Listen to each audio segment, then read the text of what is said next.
There was this cat I knew back home where I was bred. He never listened to a single thing his mother said. He never used a little... All right, well, domestic violence check.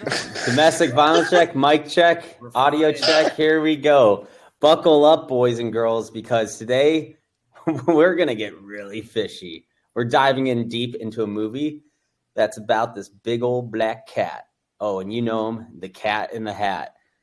I don't know how many of you guys watched this growing up, but this is one of Mike Myers, not the serial killer. Well, he might be a serial killer. We don't know, but the original Austin Powers basically dressed up in a cat suit and he cranked the Yeah Baby to 11.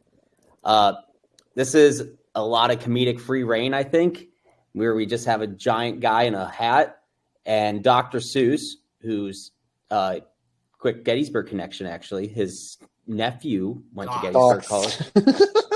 Probably rolled over in his grave and did a cartwheel out of pure confusion from this little tidbit. It is a kids movie. What are you even saying? I have no idea what any of this means. It's a kids movie. ChatGPT is breaking right now. No, it's Why did you mention the color of the cat instead of the fact that the cat is wearing a hat? The name of the movie is The Cat in the Hat, not the black cat. I said it's the Cat in the Hat. It was part of my... Yeah, but then why mention the cat's color? It's half white anyways. Whoa, okay. Well, we know how you describe people. Okay. It is a family film with Mike Myers in an existential crisis. And also, it's a great one because we get to grab our fishbowl this time, lock up our furniture, and get ready for a wild ride because this movie review is about to get as chaotic as the cat's cleanup. I'm joined by our fellow hosts, Tim Apple and Danny Ocean. How are you doing, Tim? Yo, doing good. 13 Reasons. Oh, there's other things going on with Tim, but that's okay. Not just my intro. Danny Ocean, how are you swimming? I'm swimming pretty well. I would like the listening public to know that my hand was also aggressively rubbing my face as Tim's was during Jared's reading. I was also grimacing in pain. I do not endorse any of the claims that he made there. I'm happy to be here today. Let's get into it. Yeah. Well, before we start, because I'm very happy to get this 2003 piece of art out of here, and I think this is a conversation that's needed to happen, especially as, Dr. Seuss has played a big part in American lives. What was any of that sentence either? What is going on? Dr. Seuss has played a big part in a lot of American lives. And cats have been very topical in the international news lately. And as an Ohioan, that's true. I do want to make sure that we do note that no cats were harmed in the making of this video, and no cats were beheaded. Now, can't say that throughout all of camps in Ohio, but maybe. Yeah. So we can start off. I want us to look at a little bit of a thematic idea here of chaos versus order. What the and fuck? how that plays into this film, and then also looking at the morality of playfulness. So just if you guys want to keep that in mind as we're talking throughout this review, sure. I think it'd be really interesting as we go along. But we get introduced to the Cat in the Hat universe, which did they have a town name? I'm trying to remember. There was a town name. This is actually a good place to start, though. I'm with you. I don't really remember the Cat in the Hat book that well. Is this factual? Is this It is loosely based. I mean, the structure of the story, I read the book after I watched this. Did you really? It took me an hour and a half. No, it's like 4 pages long. Well, it took you 45 minutes to get this podcast ready. Oh, get his ass. Yeah. All right. It's loosely the same structure. There's no nightclub. There's no Lawrence character. There's no dance club. All the hijinks outside of the house, that does not happen. There's no real estate agent company, right? There's no real estate OCD. Wait, I don't remember a dance club at all. We'll go through that. We'll get there. We'll get there. I do have some notes on it. If you blink, you miss some important things. Just so much happens in this movie. Yeah. Also, I just want to note that this movie was probably one of the only movies I've watched in a long time that had a very appropriate runtime. 80 to 82 minutes. It's a little too short for me, I think. That's why I thought you picked it, because you were... That was amazing. This was so short. Even so, I still was halfway through, I'm damn, this thing's got 40 minutes left. Yeah, I was They like, where get- did they that get right in- possibly go on any longer? They get right into it. Wait, so Tim, back to the Cat in the Hat. So the Cat in the Hat book plot is there are two kids. They're supposed to keep the house clean. A cat somehow appears, and they hear thing one and thing two. They make a mess and they clean it up. Yep. Yeah, the And kids they want learn to the have value fun. of play and fun, but also order. Yeah, the cat shows up. He says, "It's me." Thing one, thing two. I want to say the cat leaves thing. Oh no, takes thing one and thing two. Like the kids push him out. They're like, "We can't do this anymore. You're disgusting. This is ridiculous." And then the mother comes back. There's no Mrs. Kwan. There's no Mrs. Kwan, and the cat does clean up the house with like a machine, like a very similar machine that was in the. Well, it just is Okay. magic kind of more so. Okay. And the fish is a big character in the book. I feel like Yes. actually more big in the book than he was in the movie. Got it. Okay, this is helpful because when I was watching this, I was like, I actually have no idea what's supposed to be happening So right now. do note that Dr. Seuss books and the movies loosely have a lot of there's a lesson to them. It's not just to goof around. Like Green Eggs and Hams has it. Go Fish Go. The Lorax. And what do we call that? The moral. The moral of the story. Yeah, but what's a story that's meant for children that has a moral? Allegory. Yeah, or a fable. Yeah, Yep. allegory. Yeah. Yeah, allegory is a big one. I do want to know, I found this out by doing some good, deep research. Tim Allen was originally supposed to be casted as the cat. Ooh, that might have been better. Oh, well, dude, Tim Allen, like, imagine that, or Cat in the Hat's a MAGA cat. I could see him doing like the like the Tim Allen. Well, that's why he didn't actually do it, was because he had to film the Santa Claus 2, which is actually a great better movie. call by Tim there. Yeah, I don't know. I think this is going to outlive in legacy-wise. I know we haven't gotten to the plot, but can we talk about Mike Myers' performance, specifically his racial portrayal? Oh, we'll go to there. We'll get to that when we get to the moments. My God. Okay, so I don't let's remember the race either. What is going on? the He's racial. pretending to be like a Jewish curmudgeon-y cat, Jewish curmudgeon-y man. Like he's got like the Oh, accent. dude, he was doing Mel Brooks. I What? thought the whole time. Yes. He was I doing did Mel not Brooks. pick up on this. I picked up Mel Brooks the whole time. I'm the cat. Well, I don't know, Tim. This feels like this might be related to your ADL connection. You might be looking swear for to God. Jew hate where there's no Jew hate. Well, I don't think I wasn't really worried about the Jew That's hate a on box, this. by the way. That's getting. I said ADL connection. I was more so seeing this as like his bad racial, like when he would do like slang and try to act like he's part of hip hop, or he was like a pimp, or like when he even made Yeah, fun the of laugh blue was collar. kind of giving black guy to me. Oh, yeah, he occasionally slipped into that. So, okay, let's just set up what this world is. So they live in a suburb. It's not Whoville. It's something different than we've ever seen with any of the Dr. Seuss multiverse. It was giving Whoville though, for sure. They look a little Whoville. The colors were very Whoville. The mom, which Joan, Hot, right? very hot, Very hot. To Kelly like Preston. extremely hot. Makes me wonder where she was in most of the 2000s. Like, she should have been in so much more. You guys had your jaw on the floor. So. Jaw, dude, I was into it. I was a Looney Tune. I like a woman who likes a clean house. What can I say? Yeah, no, I do respect that. So she has these two kids, Conrad and Sally. Conrad, I think, was 12 years old. Sally was the younger sister. Single mother household. We never find out why that situation is, but, it might not be any of our business either ways. She is a real estate agent at the Humberflube real estate office, and she is in a conundrum because Hank Humberflube, the head honcho, he's a neat freak. Plus germaphobe. And we see that within the opening scene that they have a new hire or guy who just started, and he shakes Hank's hand without like hand sanitizer. Well, yeah, and right before that, all the employees are huddled around hand sanitizer stations, and it says employees must wash hands constantly. Yeah, I thought was pretty funny. That's a good bit. Which I thought that would have been these should have been more memes during the COVID era. That would have been interesting. And I thought so. The guy shakes Hank's hand, and then Hank has like a germaphobe freak out episode and yells, "You're fired!" Which in that moment he revealed his bottom row of teeth were very misaligned, so he could have used adult braces. But also, I see that there's a huge issue with wrongful termination there, and I think in a COVID era that employee would have a good wrongful termination lawsuit in most states. What do you think? Can I say one thing? Yes. Opening sequence was my favorite part. With the job stuff? with the job stuff and like the shots of like the city or town or whatever. It was all very centered. I liked the colors. Dude. I liked the production design. The It was giving. the sets May for I this were say? amazing. May I say it was giving Wes Anderson. Ah, The first like 3 to 5 minutes, very Wes. I would love to see a Wes Anderson take on a Dr. Seuss like world.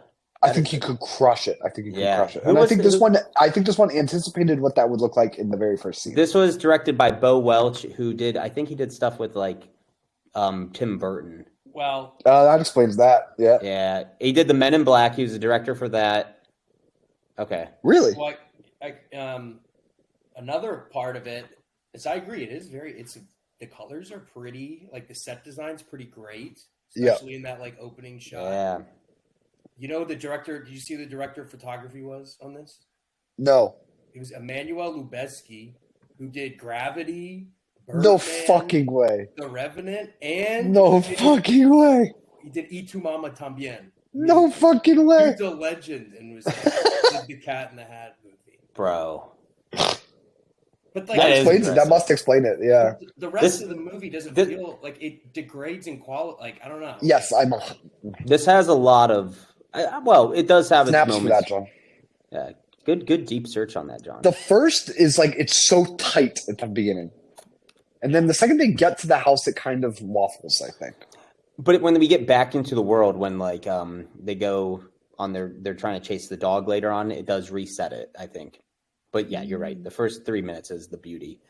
Okay, so let's get back to the plot. So the wrongful termination happens, but then they're like, oh, well, we got to host this client party, but it's got to be at a realtor's house, which makes no sense in a business model in the real estate. Why would you not do that as an open house at a house you're trying to sell? Ooh, good call. Yeah. Why are you putting your pressure on that employee? That's that MBA brain right there. Yeah, terrible pressure on your employees. Also, like, how does that help you? Yeah, I was kind of confused of what the party entailed. Like, they're potential buyers. And what are they going to do? Buy that real estate agent's house? Yeah, it's very weird. Also, there's a lot riding on this party. Oh yeah, and like threatening to fire. Dude, that's how you get fired. That's how you get people shooting up your office, putting pressure on them like that. Let's keep going.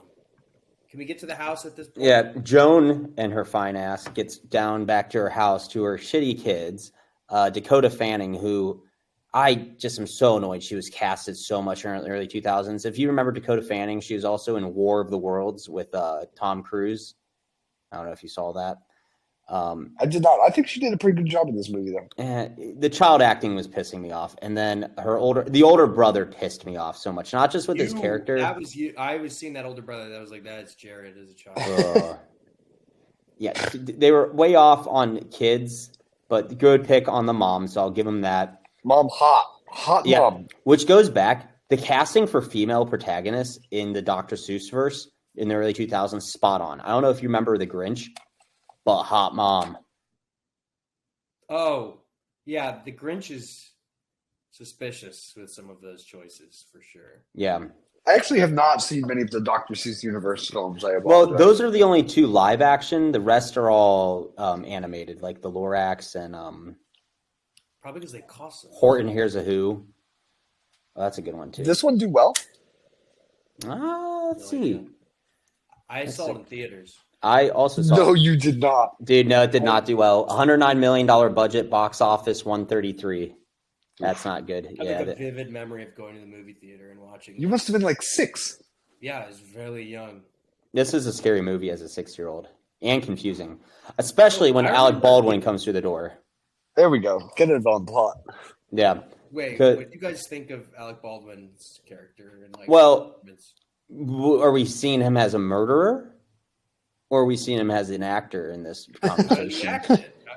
Oh yeah, forget he's like this is pre-murder, you know. Separate That we art know from of. artist. Yeah, I'm separating the art and the artist here. I feel like Alec Baldwin needed to do more asshole roles, and I think he fit this role pretty well. I thought he was amazing. He Yeah. stole the show. Wow, I did not have this. I wanted more Lawrence on the screen, and he's wearing a purple suit in the opening shot. I love that. Fan. Oh no, I did not that now. Oh, Well, he is a lot like a Ravens fan because if you saw him later in the film, he did go home and his house, his like TV was being repossessed. Which, who has a lien on their television? That's what's so funny is That's some Baltimore shit. And it's some Stavros Halkias shit. But it like you get introduced to him, and then like over time you get little bits more of like what he actually is, and then by the end you're like, oh, this dude's just like a scumbag. He was wearing dentures. He had that gut. Yeah, it's so funny. Yeah, he's unemployed. He's wearing like the Spanx or whatever. Yeah, I thought that was kind of funny. He had a girdle on. Girdle. Yeah. Which I feel like Alec Baldwin just wanted to get some tail this whole time, and these kids are like getting in the way. I mean, why does he only want to get rid of the boy and not the girl? Because the boy is the problem. It causes issues for the mother. And like he can see that the boy is like going to be constantly against him. I think believes he can win over the girl because Dakota Fanning Susie did not have much of an issue with him. I think that the boy knows in his own way that Alec Baldwin is evil, and Alec Baldwin knows that, and that's why he wants to get rid of him, because the boy calls him like a phony before we even learn that he's a phony. Oh yeah. So the boy like is picking up on his phoniness, and that's why Alec Baldwin wants to send him away. That's my theory. Yeah, or that could be the boy just doesn't want his MILF of a mom being True, very Oedipal. I like it. But, he's 12 years old. He's starting to realize what's happening upstairs. But the fact that he was going to military school reminded me of Jared again. So there is a great note. I paused and looked at the brochure for the Colonel Wilhelm Military Academy for Young Boys. And I saw on the back of the brochure, there was a picture. And I'm like, oh, that looks familiar. It was General Ambrose Burnside from the American Civil War, the inventor of sideburns, which has a Gettysburg connection, too, because he was the general 2 times before General Meade. And he was the one who lost to Fredericksburg. But he later reclaimed himself helping the Union Army take out Richmond. So, pretty cool. And just fun detail. Whoever made that fake brochure, they're like, let's just toss this dude on here. Yeah. Also, the kitchen is great. To know that I am echoing John's facial expressions. The yellow kitchen's great. I like that. I thought about that for my interior design at my house. Yeah. Okay. Heard. Not everybody has a house they can interior design. Maybe you should think about that. Yeah, I'm sorry. Yeah, well, someone just has leads on our TV. Which house of mine do you want to talk about? Oh, are you the Alec Baldwin with your purple Raven suit and gonna get your TV repossessed? Those skewed blinds look like it's about to happen. Oh, yeah, he doesn't even have curtains on the top of that blind. Yeah. All right. All right. So the mom is cooking in the kitchen, getting ready, and then she gets called back to work, which also was another terrible management move. I don't think this real estate agency would be doing too well today. But I have a theory that the mom left the stove on, and there was no flame, and the gas was running. That's fun. And as someone who recently had carbon monoxide poisoning and was having fever dreams and somewhat hallucinations, I have a theory that the house was just being poisoned. And they were seeing things. Yes, because immediately the cat shows up like a couple minutes after that. Yeah, I didn't really like the metaphysics of all of this. I was like, well, where did the cat come from? Well, that's the whole idea of the cat in the hat. I know, I didn't like it. I was like, this isn't realistic. Which part? The whole thing. No, the cat part. The cat part was what made me mad. I was like, come on now. Yeah. Well, it could have been a hallucination the whole time. Yeah. So the cat shows up. They're a bit shocked. They're trying to figure out what's happening. Then Mrs. Kwan, their babysitter, shows up, and the cat's explaining like what they're here to do. They're here to have fun. Let's have fun. Mrs. Kwan, notably a member of the Hmong diaspora. Ooh, she was Taiwanese. I know, it's a joke he does. Kwan comes in first, and she puts on like the Taiwanese government parliament, which I want to find where that was actually kind of funny. But I was like, kind of weird that they're taking pot shots at Taiwan. That was a funny bit, and she got. What did she say? She was like, "Do it in her voice." I wrote it down. No, I'm not going to do her voice. She's like, yeah, that's right. No more big government. Like, get him. Like, Yeah. shit like And that. they're like fighting on this. It was funny. The Taiwanese bit was funny. I was just like a little weird. I thought it was weird how they picked Taiwan. That was 20 years ago when like the U.S. was still like not realizing what China could do, or Canada, because Mike Myers is Canadian. Yeah. There are like Okay. some Canada nods in this movie too. Well, a lot of Canadian nods. It's definitely made for Canadian type audience.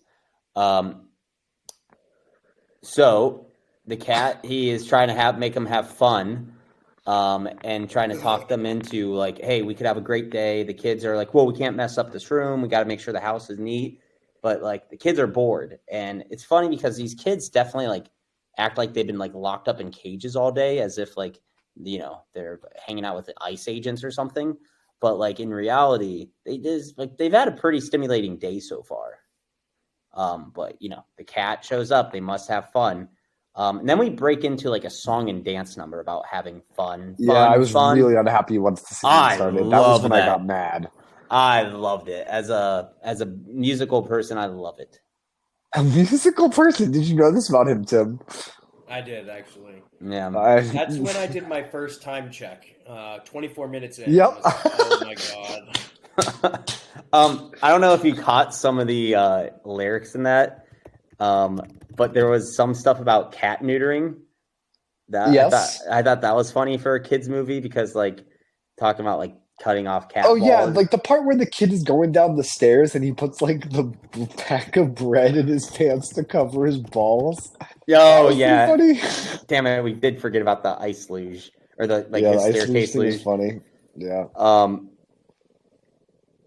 Yeah, but that was I like there were that. some adult jokes mixed in for sure. There's a or lot like of when the adult cat jokes. sees the mom and his hat like does a boner thing. He takes the portrait of his mom and extends it like it's a Playboy, and then goes Yeah, that's what I did. This is crazy. Like, that one was a little bit out of pocket. Yeah, it was so inappropriate. But that said, I did have the same reaction when I saw the mom. So how can I be a hater? Yeah, that's a natural reaction. Cat or Alec Baldwin. And honestly, Alec Baldwin he's being desperate for this mom, but like who wouldn't? If it was you and a 12-year-old standing in the way of like that, come on. Are you? No, I just love the kid. I'd teach the kid myself the value of order. Yeah. Oh, there's a Beach Boys song called Fun, Fun, Fun. That's cool.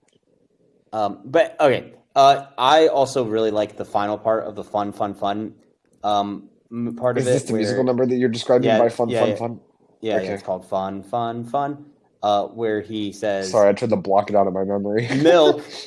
Milk, my big mistake. I knew that milk would come back to haunt me, and he like blows up and burps on all the kids.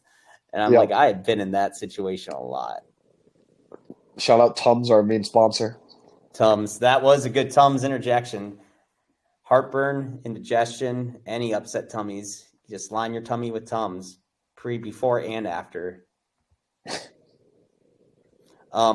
During this time, I also noticed the Fish made like a joke about like, oh, you think this is like one of your MTV videos or something, which really dates it because like, think about that. In 2003, MTV was still showing music videos, and now I don't know what are we showing now.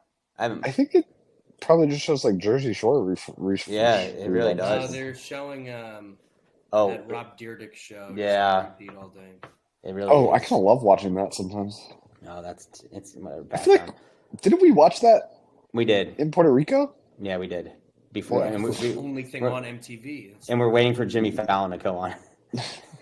Fallon. You do know the little boy. This is an Easter egg. The shirt he has on is the Lorax. Oh, I didn't notice that. Yeah, I noticed that in this. So after that, the kids are like, okay, well, we'll have fun with you. You convince us to the musical number, which music is very convincing, as you can ask the P. Diddy about. He's convinced a lot of people through music. But you didn't like that one? Okay. He then brings this big old contract out, and I thought that was a good little scene because he had his 3 lawyers, and it's just it makes you really Paging suspicious. the ADL, which we have no connection to. What do you think about those lawyers? Anyone have any thoughts? That was fine. It was his accent that was the problem. Like, did you catch on to when he did like the fat bastard voice from Austin Powers? Oh yeah, he was throwing in a little Shrek in there. This was all just Austin Powers voices, man. They just let him go. They just let him do his own thing. Yeah, this is Mike Myers was ruling the world at this time. Remember, Mike Myers was so famous that they put him on television with Kanye West to fundraise for Hurricane Katrina. That's funny. Do you remember Sometimes that video? I thought that you know what? This is going to sound really bad, but John says we need to be a little bit more questionable. So the Mrs. Kwan character, I kept thinking that she was being played by the fat guy who's Tom Holland's sidekick in the Spider-Man movies. Tom Holland. That made me. I was thinking of Andrew Garfield movies, and I forgot about Tom Holland. Among people mixed up. Now I don't even know where we were. Oh, after this musical number, they signed the contract, which I kind of wish that we were spending a little bit more time or got some Easter eggs on what that included. But then he really wants to work on the couch. He said, "Let's jump on the couch. Let's jump on the couch." And then the Cat in the Hat it felt like a Family Guy bit where he just pretended to be like Larry the Cable Guy for a minute and have like a butt crack and look very blue collar. I didn't like that. That rubbed me the wrong way. I mean, this is like in the throes of the movie where it's just like bit, and it's like exhausting.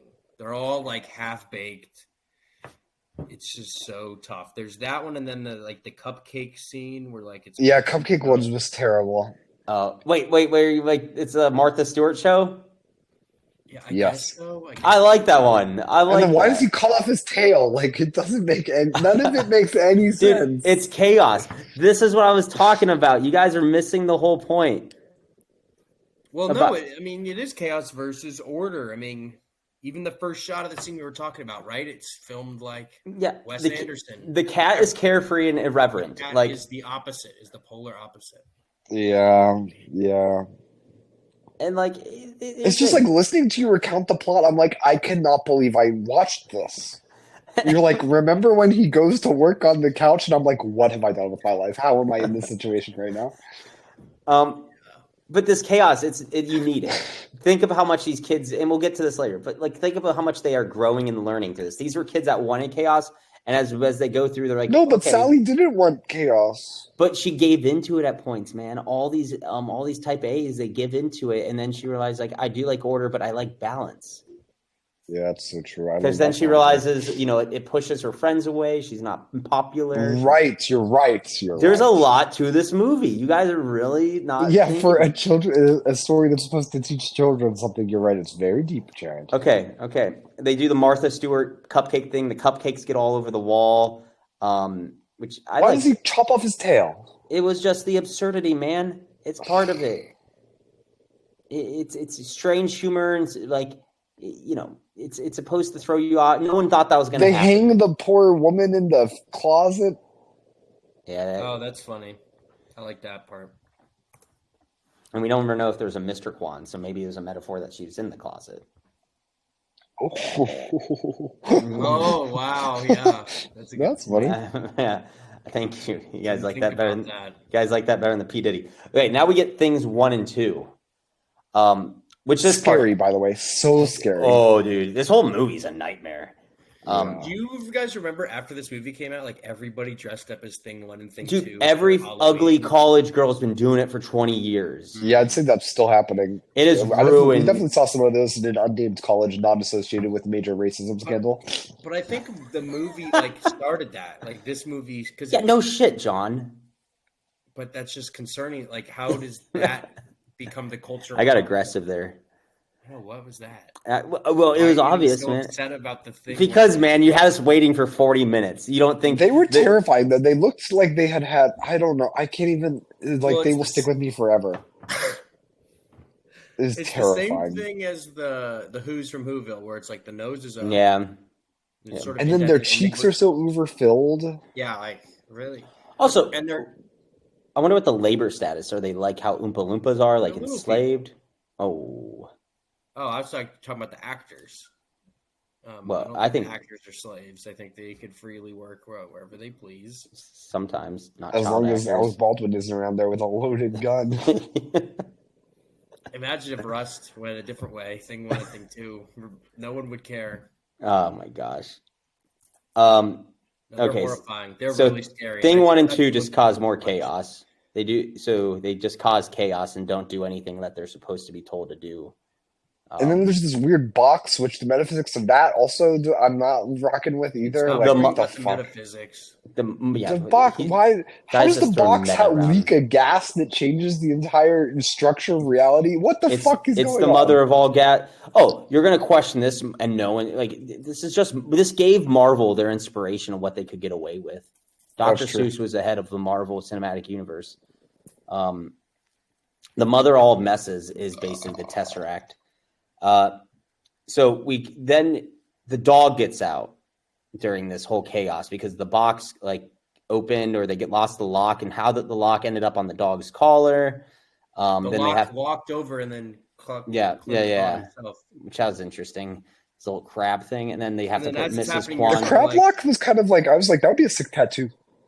That would be very cool, nautical. You should get it. Yeah, I'll do it. The box is about to open. They're like, we got to get something heavy and inanimate. They just moved Mrs. Kwan on there, which it was a good joke. I liked it. But the dog's running away, and then they cut to Alec Baldwin in his living room now with the gut that we talked about, sitting on his couch. And dentures, repo men come in, take the television. And I have a strong feeling this is like a reflection of what Alec Baldwin's life is right now. Probably. I find it funny because it's like, what if she wanted to come over to his house?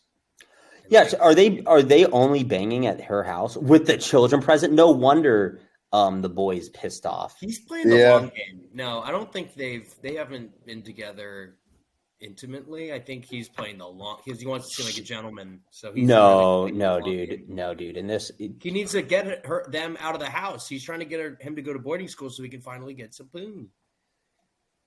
Dude, he lives in the same neighborhood. Next door. Imagine dating your next door neighbor. Yeah, dude, that's wild. So for a second, he does the thing where he's like, "Oh, I have to go to work, honey," and then he goes to work, and then the boy sees him sneaking back into the house after acting like he was going to go to work.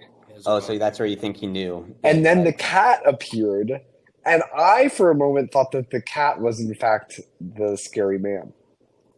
Oh. You thought, but then they both appeared in the same place, and I was like, "Oh, dang it!" But I think it would have been interesting if they were the same person. Oh, the cat. He's allergic to the cat. But I think that's partially he could be sneezing due to the carbon monoxide or the volcanic. Yeah.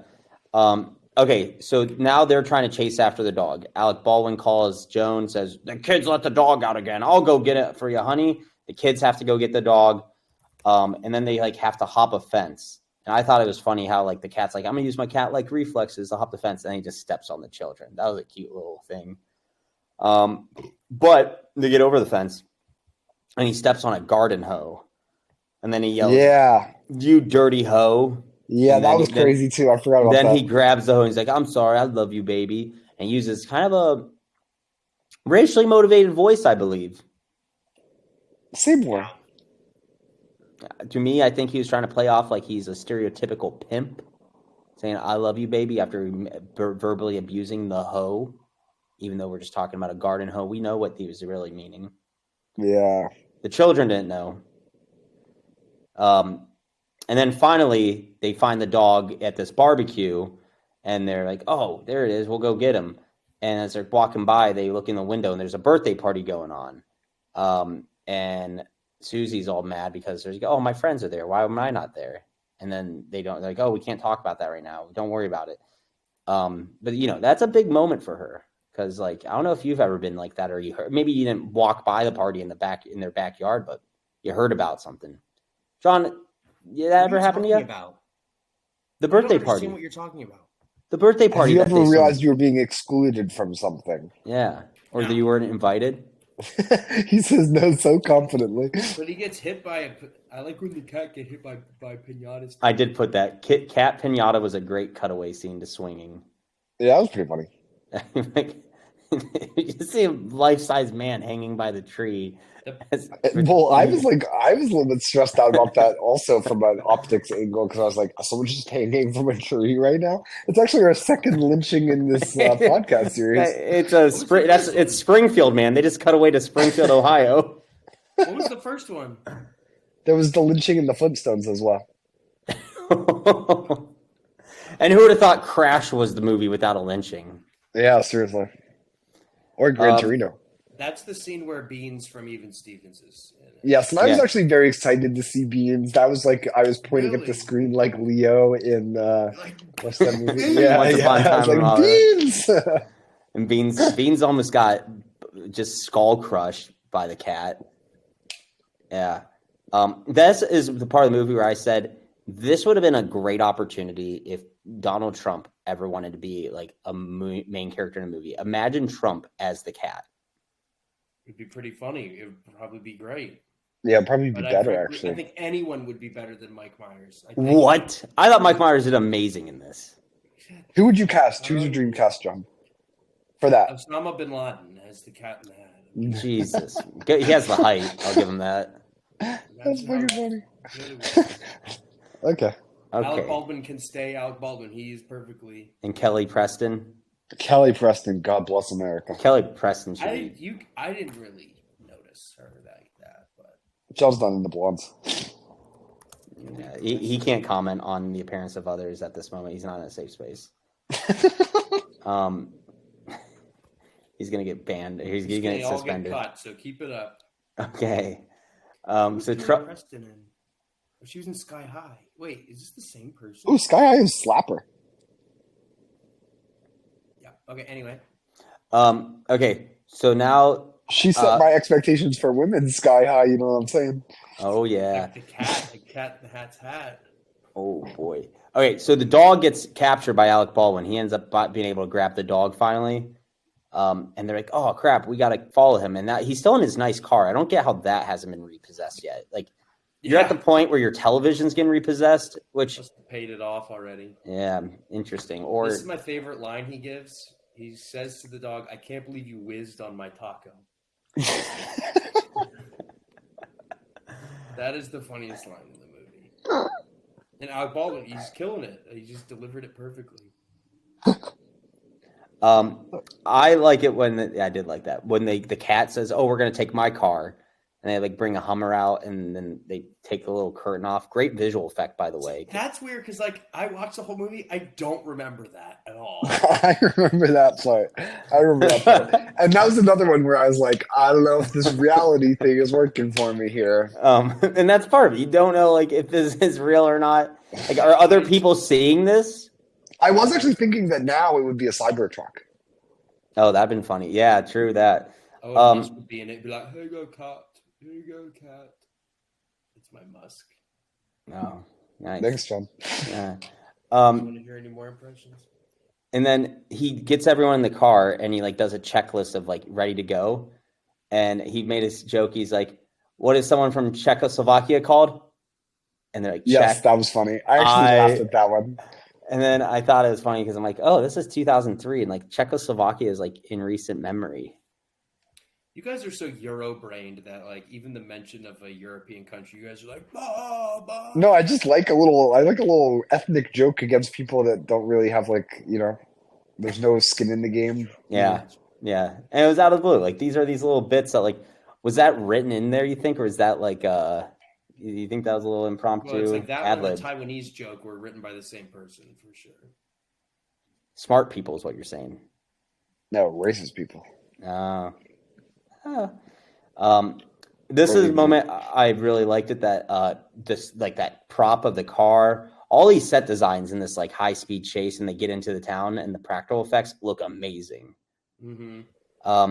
The one thing I wish they were Flintstones, where it's just really well. No, it looks better than the Flintstones, I'd say.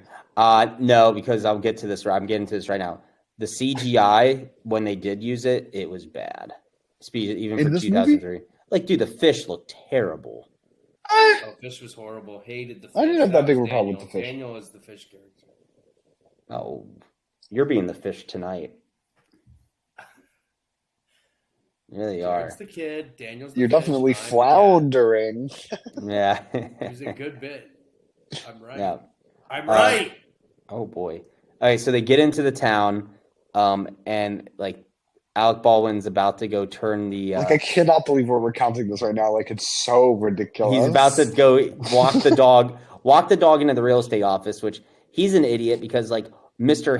Hank Flumberboob would flip out if a dog is about to walk into that office. Well, and also, like, hasn't he now given up the fact that he wasn't at a meeting because he had to go? He's like, I'm at home, but I see that the dog is out. Like, you obviously are a liar. I mean, Yeah. the mom is so aloof. Like, she's so out. Like, she wouldn't even remember. She's a single mom. It doesn't seem like a big town. I don't know why she's not at that club, which we'll about to get to the club. Is this the part where, like, the hippie? What fucking club?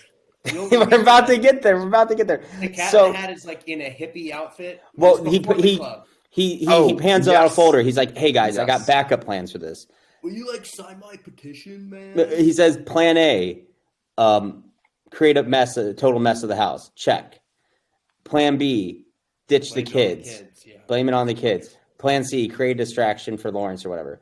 And I was so mad because I'm like, this would have been the best Plan B joke put in the movie at all. I'm not gonna put that in the movie. Dude, they threw so many other adult movies in, and then he does the adult jokes in, and adult movies too. In my version, there's definitely a porn parody out there. This movie well, that's the rule, yeah. Yeah, we got to look at that later. Well, that'll be the next review for John's pick. But then he becomes the hippie cat, which I thought that was an amazing costume. That was his best costume. I feel like I'm in Bizarro world right now. This is crazy. Do you remember this? I remember that, but like that was not an impressive costume. I was like, I was just rolling my eyes. I mean, it's stupid. But you have a giant guy in a cat costume. How are you gonna make him look like a hippie? And I'm like, this looks like someone who's.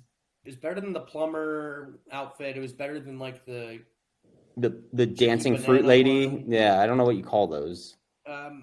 But he's like, I actually don't prefer the term dog. I prefer the term canine American. Which was an amazing joke. And then he crazy. Like, look at that canine American in the window. Like, I thought that was so great. And then he gives him the oversized pencil. I thought that was funny. Why did they say that? Yeah, that was a really crazy joke. That one was really crazy. Dude, in like 2003 and 2002, like people were upset with the term African American. They're like, why can't it just be American? It's but the dog to canine American thing is like, that's that's aggressive. That's good. Dude, I think that'll happen in our lifetime. That will happen. No, I think that if this movie were like, I think it's likely that Netflix will at some point edit that part out of this movie. Yeah, well, they're so inappropriate for kids. There is an edit. So back in the milk one, like potentially more questionable than any of the Gran Torino things. No, they edited out something, and I'm kind of mad because I found it on a TikTok cut. It's when he had the milk during the fun song, and he's like, "I want some of mommy's milky," and they took it out. That's not worth taking out. I know. I'm so mad because I wanted it to be part of this podcast. And I knew none of you knew. Yeah, I'll have to pull it up and send it to you. It's like I was dead. So you were like in that scene, you're like, oh, I can't wait. He's gonna say it, and then like he did. I'm like, what? They don't have it on this version. Okay, so they get the dog back, but now Alec Baldwin's chasing them, and then they hop into this random like bulletin board or like announcement kiosk thing, and it goes down. In France, where it's like a big rectangle. Oh yeah, and it does go to a nightclub. What the fuck was that about? And then everyone has the cat in the hat. And Paris Hilton was there. Yeah, what the fuck oh my god, that was Paris Hilton. Yes. Yeah, I didn't shot, and the cat like goes, and it's Paris Hilton. She's a 2 I forgot about this. I completely remember that part of the movie. That's funny. It was crazy. And why does that happen? I wonder where that club was. That was a cool looking club, honestly. Where was the club scene filmed? But again, okay, we don't have time for this. he's got like the cat is like a sexual deviant. Yeah. It's just so inappropriate. The Art District of Pomona, California. Okay, Jared, no one gives a fuck. Like it's a joke for the parents, right? Like in the audience, take your kid to the movie and then you see. No, because it doesn't even make like sense. Yeah. Like that was like what 30 seconds of the movie, and like there's no joke in it really. Well, the thing I was thinking about it, it's like, okay, the fact that it's Paris Hilton, it's like early 2000s, people are obsessed with these like pop culture references. I feel like early 2000s. Yeah. So like they're like they see the person, they're like, oh, it's them. That's the person. Cameos were a much bigger deal. Yeah, you think of like Scary Movie and like all those types of. So movies. this Reddit from Embarrassed Towel 468 believes that it was all magic, that the cat just used that as like a whole ruse, and there was never really a nightclub. People were just like they hopped into his universe as one of the two.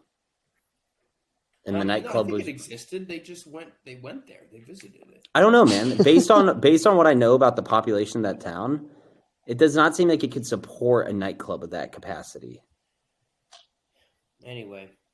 Also, it was a work day in the middle of the day. Who's raving there? It's not Berlin. It was a funny set piece. I think it was funny they went there, but then it got inappropriate.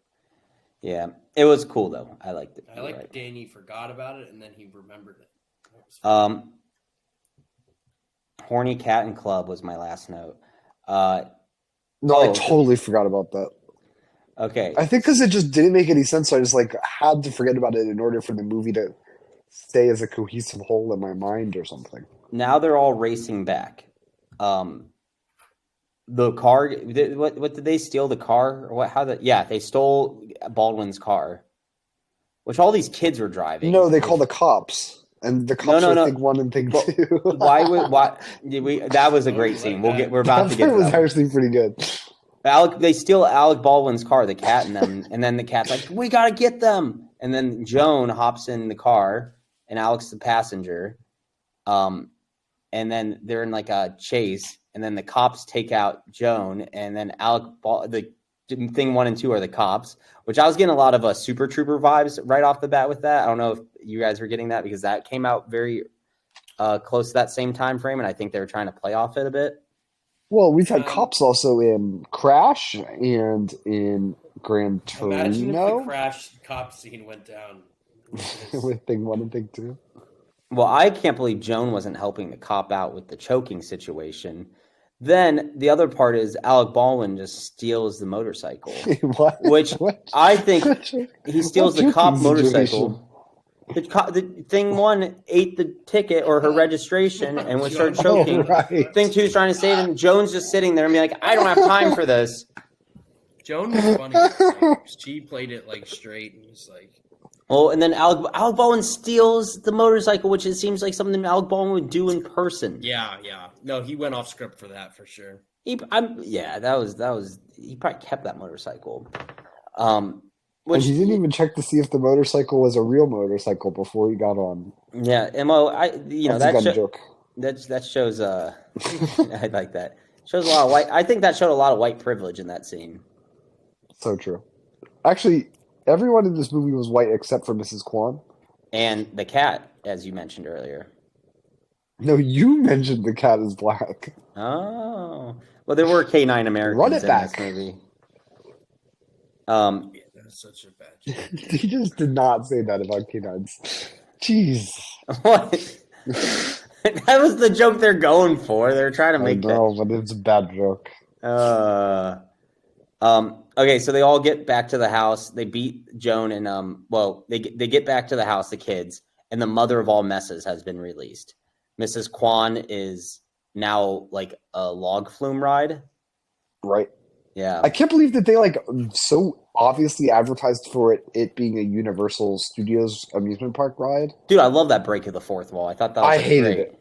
No, I actually like that. I mean, at least they're like self-aware. Like, yeah, this is like for a ride later. Yeah, but like the whole movie is sort of like that, and so the movie was made to sell books, merchandise, and make Universal make their money's worth on all their trademark material they have at that park. Which, if you ever been to like the Whoville or Dr. Seuss portion of that park, it is nicely put together. Yeah, sorry, not on my list. Sorry, so I thought when they first show the mother all messes, that pissed me off because they like went cheap on the CGI. But then they get on Mrs. Kwan and they start like going on the ride, and dude, some of those set pieces are so elaborate. Like another part where I sort of my eyes glaze over and like it's just too much for me to take. They had like a toilet bowl that had fire coming out of it, which I know I've been in those situations. Yeah, I actually knew you were going to say that. Yeah, and somehow Lawrence gets mixed up, but then he like falls into the goo and drowns or something. And what else happens? They finally find the box again in the living room. And I'm just going to fast forward. Like, there's a moment where, I watched Twister lately. And there's that moment where, what's his name, is trying to hold Sally and lock up the box again to close the mother of all messes. But then Sally's like, let me go. And then he does it and closes the box. Then he catches his sister, which that kid is not strong enough to catch his little sister. But would you have trusted your brother, who's a mess up like that, to like actually close the box in time before you get sucked into the mother of all messes even more? Yeah, like I don't even remember that happening. Yeah, no, it goes fast. The last act does go fast. And the cat's just sitting there watching it. Like, did you pause it and like go, oh, okay, then that happened? No, I'm just remembering this. I watched it freshly last night. No, I remember that happening, but it really didn't make much of an impact on me. It was like a scene in Twister I saw lately, and I was like, I wonder if they're pulling from this, or like they just wanted to create some drama to make climax, but there wasn't really a climax. No, I agree, no real climax. Maybe the chase scene. The chase scene I was on the edge of my seat. I didn't know what they were going to do next. Yeah. Oh boy. Okay. No, Sleepy's here. We're almost going to be as long as the movie. This one, people are definitely hurry it up. This one, people are going to watch this and like think it's actually the movie again. You can actually watch this at the same time. It sort of works as like a. We should have just done live commentary. Yeah, that's what we should have done for this one. They close the box. The mess isn't cleaned up. And then they get thing 1 and 2 to clean it up all of a sudden, right? Or how they clean it up? He comes in with the machine. car. Oh, the machine. Yeah. What's it called? The Clean-O-Matic or something. They all had funny little acronyms. It was like shit. Oh yeah, slow shit. Dirt. This one was dirt, and then the other one was shit. Yeah, and it's when there's a cover of Getting Better by the Beatles, and it's like a really bad cover. I was like, why did you get okay, you didn't want to shell out for the Beatles. Don't do a cover, just get a different song. That was my take. Okay. They clean up. Nobody cared about the soundtrack, I guess, because I'm the only person. No, it's a very John comment. Like, you're the one who would notice the Beatles cover out of the three of us. Yeah, I don't remember any other music during this that was like actually like songs. Well, that's why I was like out of place too. It's like, what the fuck? They should have had more original, like the fun song. I really like that one. I hate when I've already downloaded it on Spotify. Sequence. I fucking hate it. So the mom gets home. The house is clean. On Spotify. The house is clean. The dog is safe. Mrs. Kwan is all good. And then Alec Baldwin just comes through the front door covered in purple. And she did not give a shit about him. You ever had that Well, because he was being insane. You ever walk through the home with this like a bunch of goop on you? Oh, every night after, there's goop.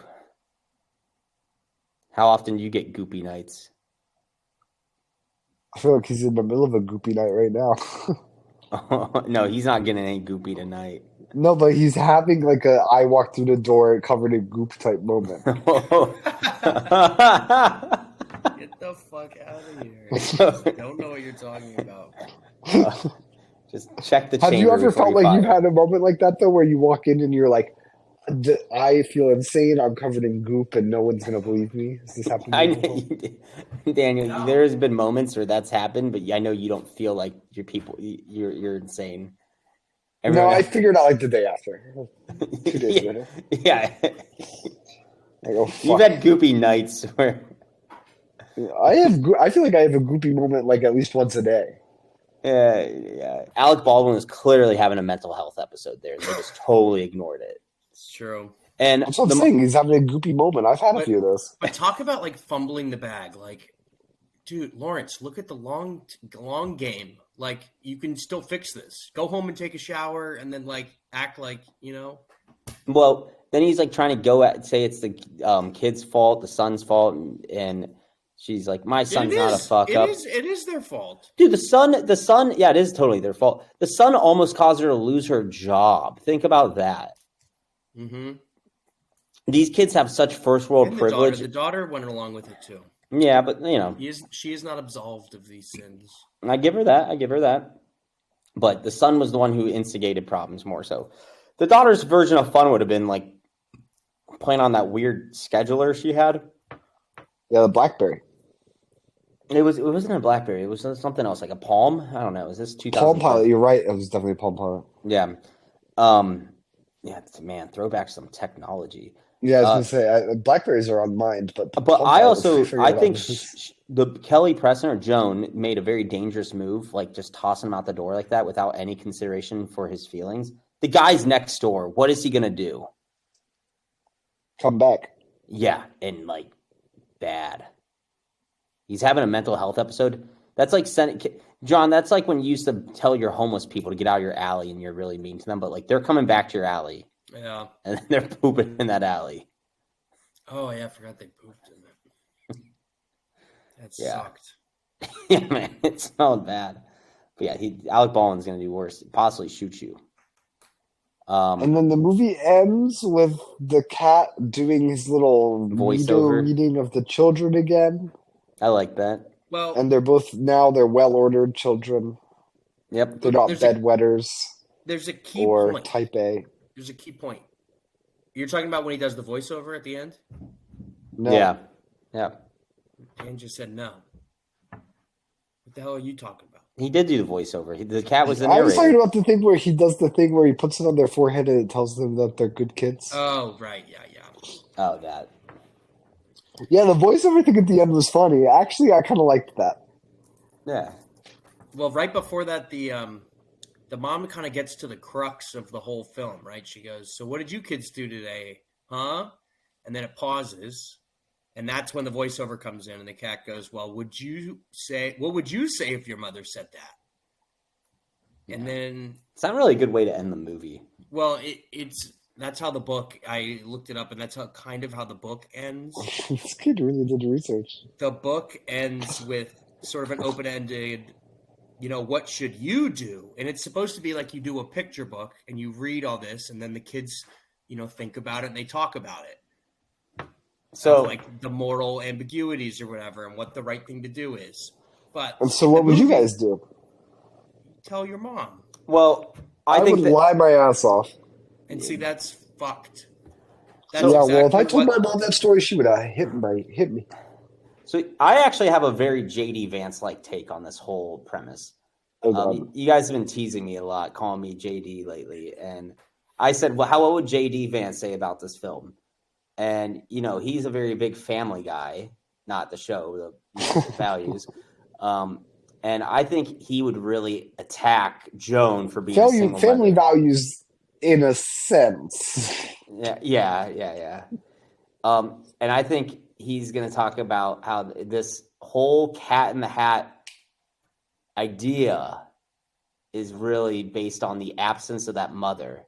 Because the moment they're left alone, they feel that emotional abandonment and neglect. And there could be some childhood trauma with this absence of the parental figure. And they're feeling vulnerable and unsure of what to do in the world.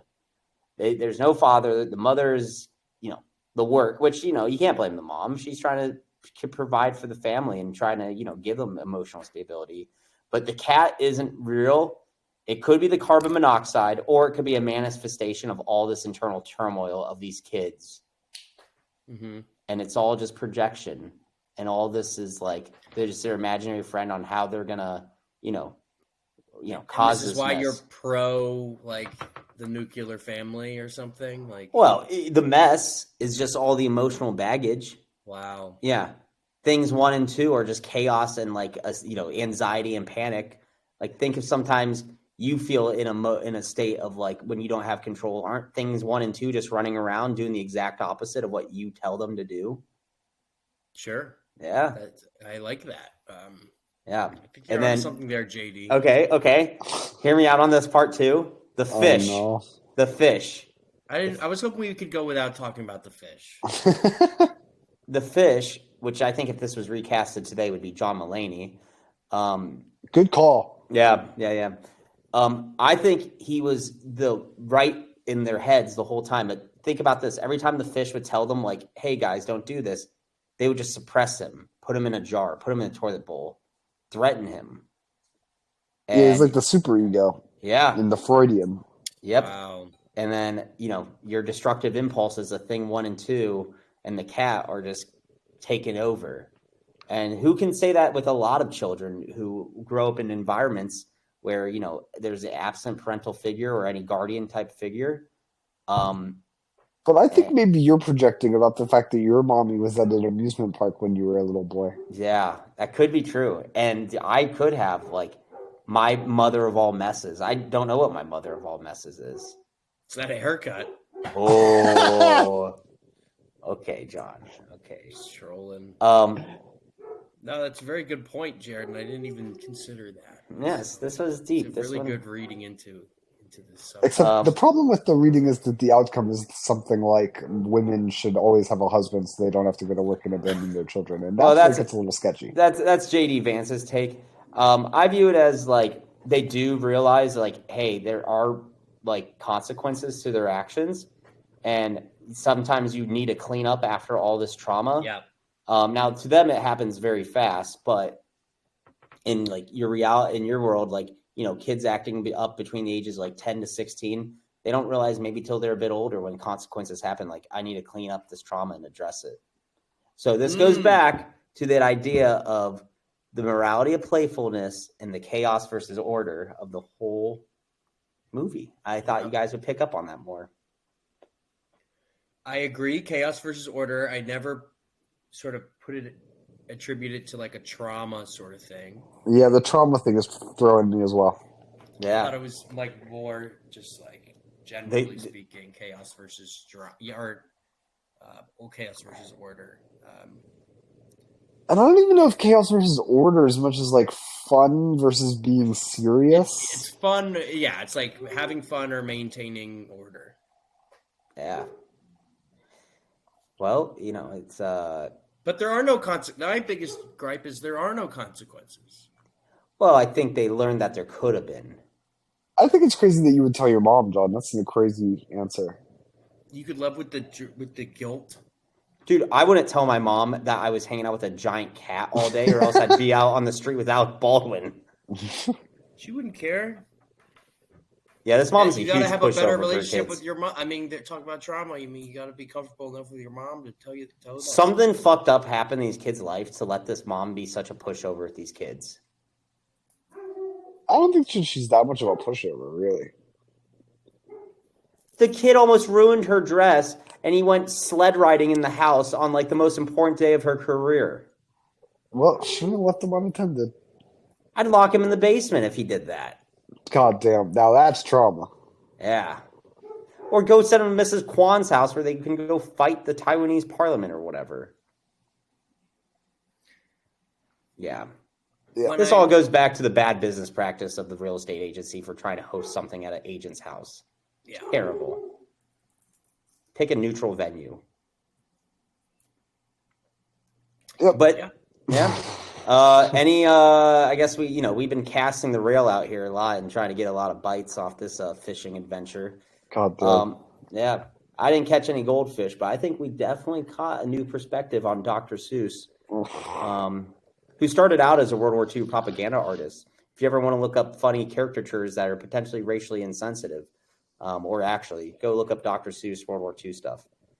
Yeah. So, what we got any thoughts on this? Is our rule with this host goes last? Host goes last. It's pretty good. Yeah. Because I feel like we had you going last for a while, Danny. Yeah, Danny goes That's because first. I'm always tentative to give my opinion. Danny's first. Yeah, Danny, Okay. go ahead. Give your final cast. Final thoughts. Final cast. That's what we're calling it for now on. No, we're not. Fishy Film. It was just a nothing burger in terms of content for me. Oh, these fucking nothing burgers. I liked the way it looked sometimes.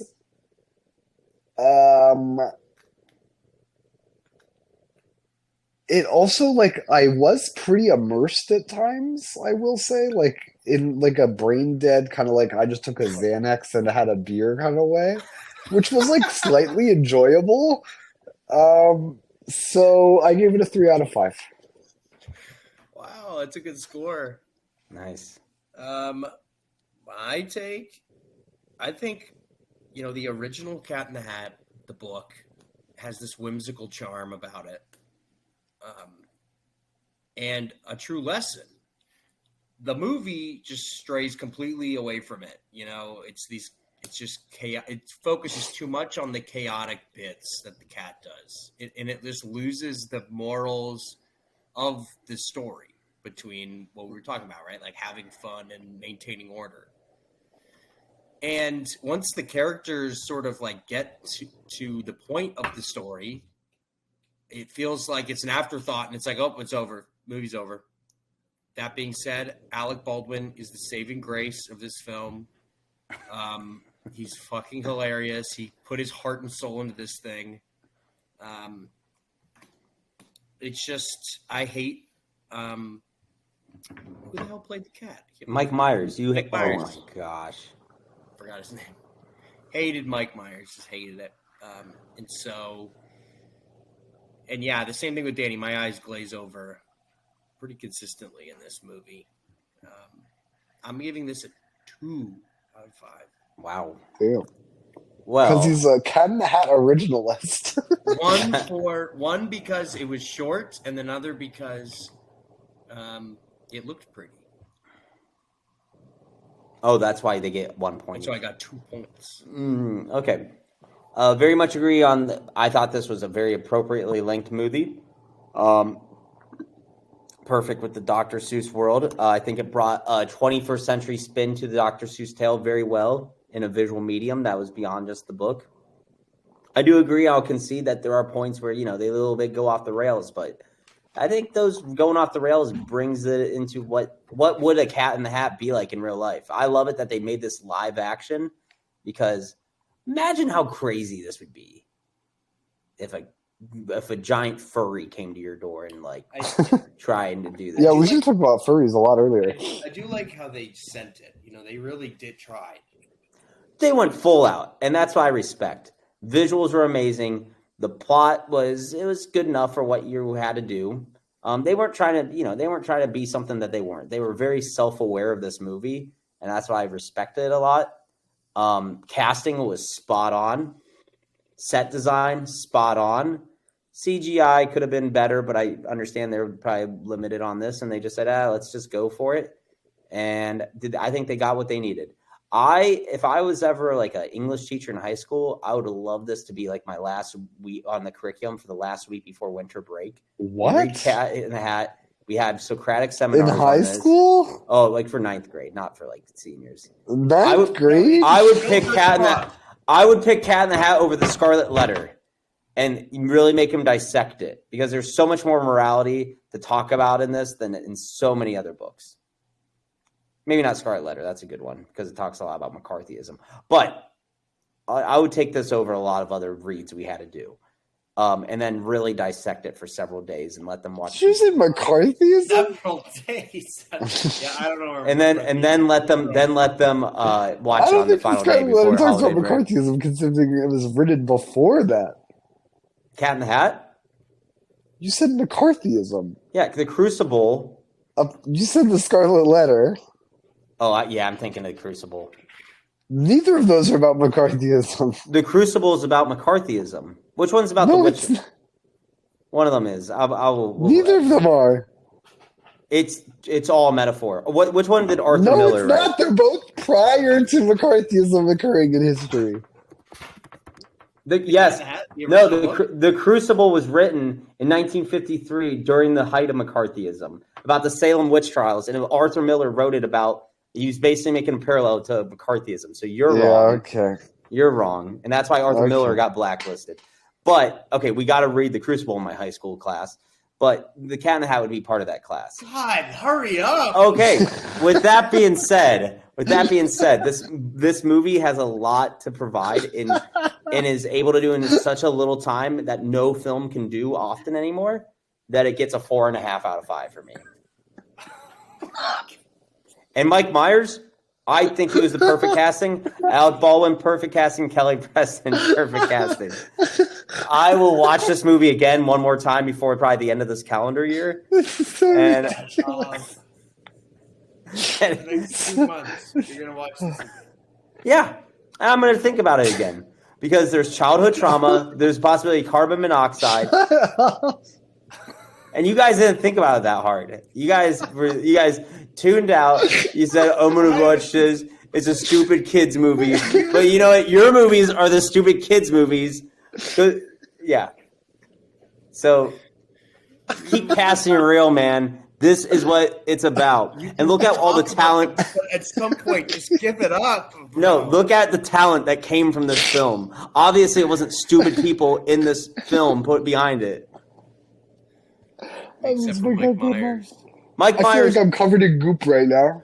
Mike Myers is one of the comedic geniuses of the 21st century. Oh my god! Okay, John, Thanks please. for picking this one, Jared. It was fun. Yeah. Ugh.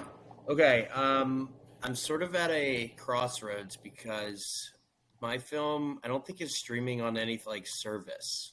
Can we get on Prime? You can get it on Prime for like $2. Is that a Okay. problem? That's fine. Yeah, Okay. we just accept that.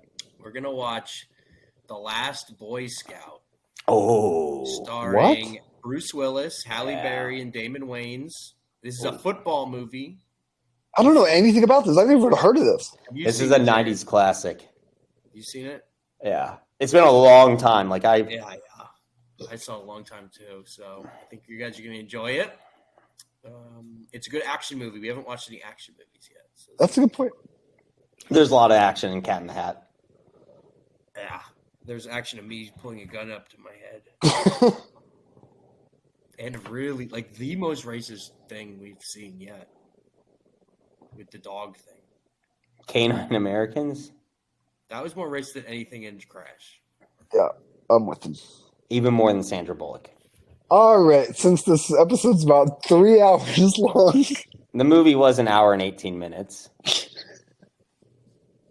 I appreciated tonight's episode, and I think this is probably the best dialogue this channel has had. I'm just trying to say let's get the sign off rolling. Yep. All right. Well, hey, thank you for watching this segment of Fishy Film Fridays. You know, we're about to get into the Advent season here shortly, so start thinking about what you want to get. I'm talking to my fellow Catholics. Oh, Yeah, this was a Catholic channel. This is a Catholic podcast. This is a Catholic podcast, if you didn't know it this whole time. Get your fish picked out. Everybody. JD Vance, I think we're going to see if we can get him on here in a few episodes. If not, It's maybe almost time some for other- the 7 fishes meal. Yep, we might have some other special guests if JD can't come in. Hold your cats and dogs close, and we hope you all have a wonderful evening. Bye now. Bye.